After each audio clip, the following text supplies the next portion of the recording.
My name's Jerry Kosak. I'm a guitar player, essentially. That's how I think of myself.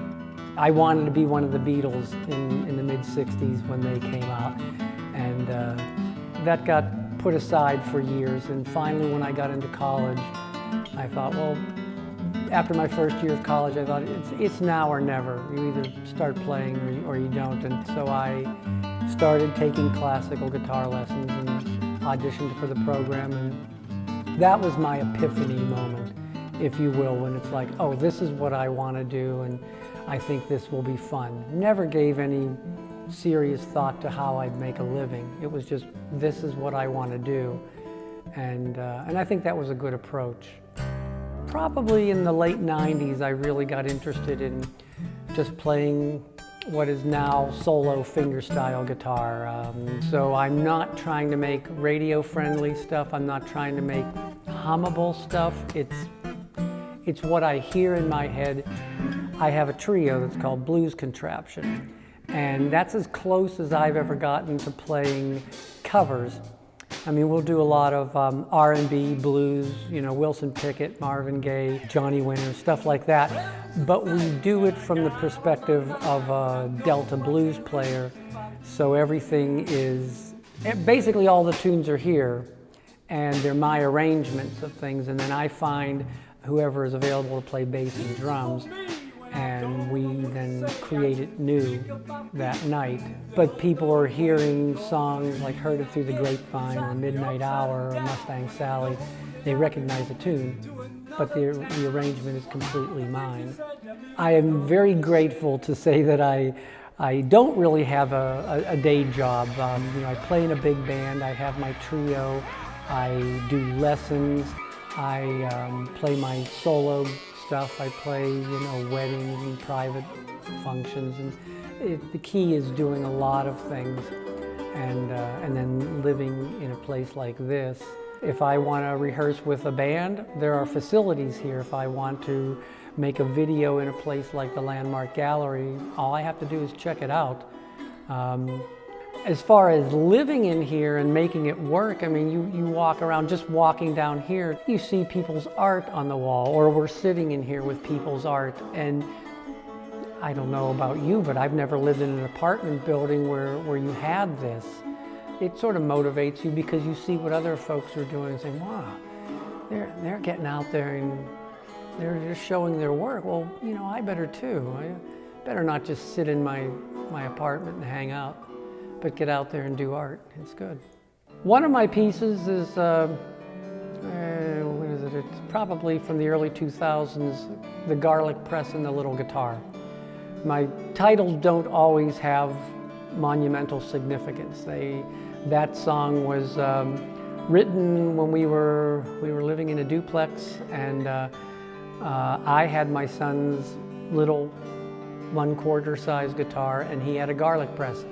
And we were just jamming in the kitchen, and he's banging on the kitchen counter with a garlic press, and I literally came up with the main idea for the song, and we stopped and looked at each other and said, this is pretty cool.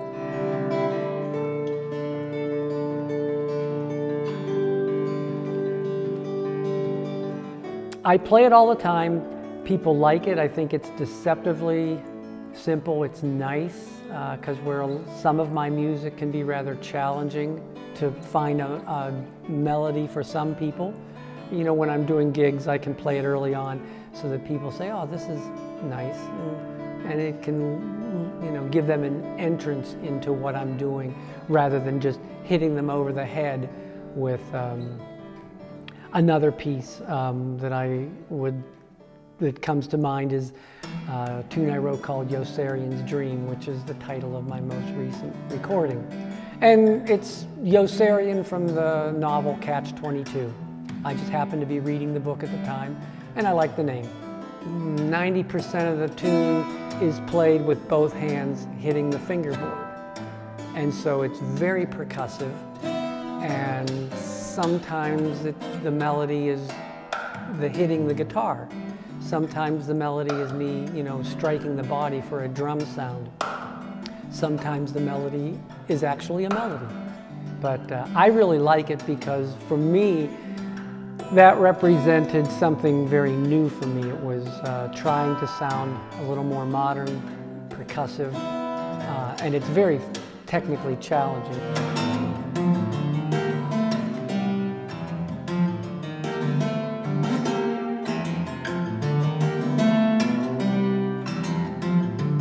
I like that. That's really pushing in a different direction, and I have a couple friends that are encouraging me to do more like that. So I'm trying to do that without being redundant. That's the difficulty, I think, from the creative side of things. Is I already wrote that piece. I don't want to write it again. And then a third tune that came to mind was the very first sort of modern thing that I wrote that incorporated body percussion, hitting the guitar while playing. A tune that I wrote for my wife called A Year From Now.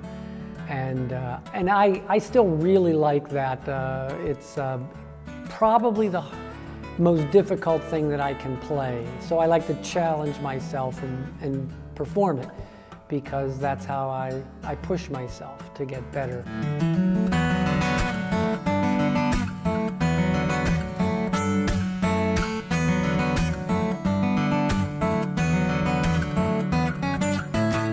But it's got bass lines, it's got percussion, it's got chords, it's interesting harmonically where the music is going. And I still feel like I'm on an upward trajectory, which is really good. I don't feel like I'm slowing down. I actually feel like I'm getting better as a player.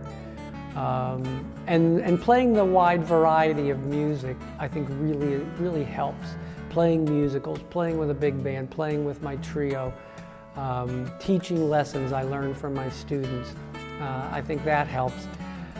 I think my focus right now is on the Minnesota Artist Initiative grant, because I'm overwhelmed that I was chosen to receive one of these grants. Well, the purpose of the grant is to take you wherever you are in your career and move you to the next level. And I feel like I have a good product. I think my music is good. It can get better. I just need to get it out there and get it into venues where people will listen and they won't be steaming milk while I'm playing. So a concert venue is what I really need.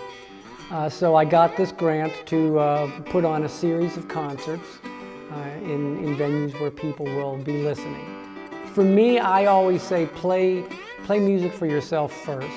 That's the main thing. If I were to try and write a hit or to try and be famous, I'd be miserable, because I don't know how to do that. I know how to do whatever it is that I do, and I think that's being authentic. For me, that's really important, that I am authentic, that I'm doing something that has meaning to me. If somebody else likes it, boy, you're really fortunate. That's how I feel about that artist grant. It's like, wow, they like what I'm doing. It's like, this is amazing. So I'll try not to let them down.